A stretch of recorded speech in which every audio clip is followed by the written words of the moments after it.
Hi කොහොමද ඉතින් සීතල වැස්සකට පස්සේ උදා වෙච්ච ලස්සන දවසක්.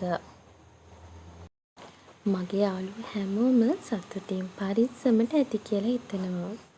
ඉතින් එන්නකෝ අද දවස මගෙත් එක්ක මම මොකද කරන්න කියලා බලන්න.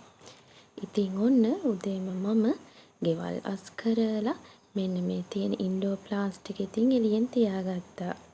මොකද ඒවටත් ඉතින් හිරු එළිය ඕනි වෙනවනේ.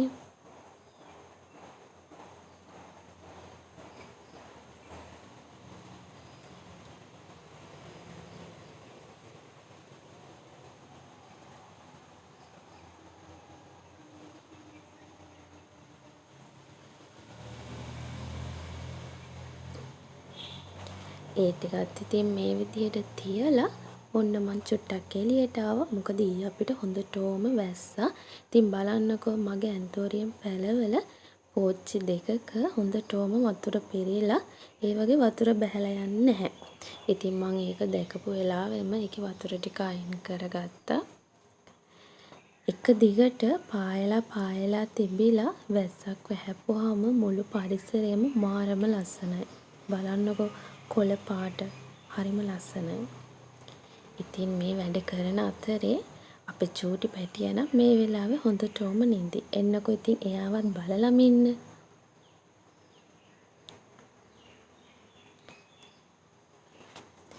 මේ ඉතින් ටිකක් පායන කාලෙනේ. ඉතින් අපේ ඇඟ හොඳට සිසිල්ව තියාගන්නත් ඕනේ. ඉතින් මම හිතුවා කසකස ඇට ටිකක් වතුරට දාලා බිව්වනම් හොඳයි කියලා.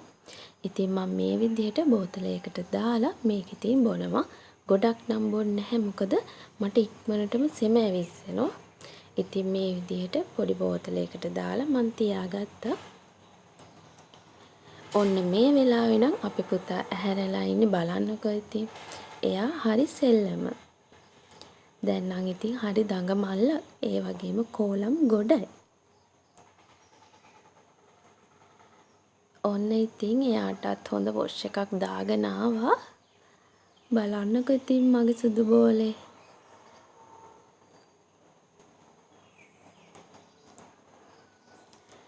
මේ වැඩ ටික ඔක්කොම ඉවර කරලා 8:00 විතර තමයි මේ අර මං ඉන්ඩෝර් ප්ලාන්ට්ස් ටිකක් එළියේ තිබුණා. ඉතින් එතෙන්න අවුව ටිකක් සැරට වදිනවා වගේ දැනුණා. මං ඉතින් ඉක්මනට ඒ ටික එතනින් අයින් කරගත්තා. ගොඩාක් අවුව සැර තියන්න හොඳ නැහැනේ. ඉතින් පිච්චෙන්න බලනවනේ. මං ඉතින් ඒවා ටික අපව ගත්තා.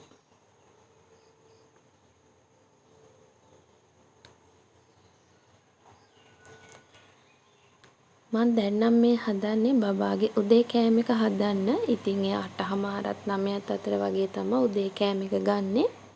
ඉතින් මං හිතුවා අද යාට ඕට්ස් හදලා දෙන්න. ඕට්ස් එක්ක කෙසෙල් ගෙඩි තමා දෙන්න. ඉතින් එයා වැඩිපුරම කැමතිම පළතුර තමයි කෙසෙල් කියන්නේ.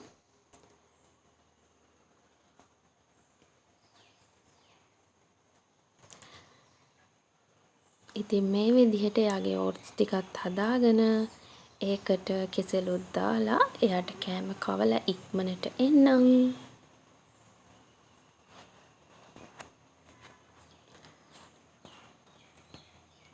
එයාගේ වැඩ ටිකත් ඉතින් ඔක්කොම ඉවර කරලා මගේ උදේ කෑම එක තමයි මේ ගන්න හදන්නේ.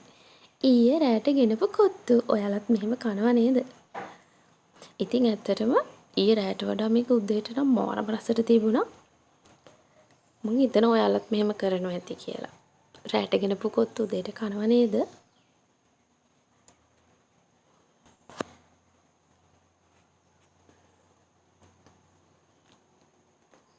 බලන්නකෝ ඉතින් මේ අපිට දවල්ට හොඳටම රස්නේ වැස්සා කියලා හොයන්නවත් බැරි තරම්.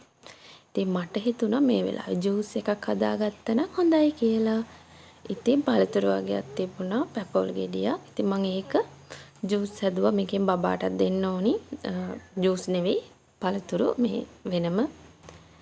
ඉතින් යාටත් කන්න දීලා මම මේ විදිහට ජූස් එකකුත් හදාගෙන බිව්වා. ඉතින් මගේ උදේ වරුව මෙහෙම තමයි ගෙවුනේ. ගිහින් එන්නම් බයි.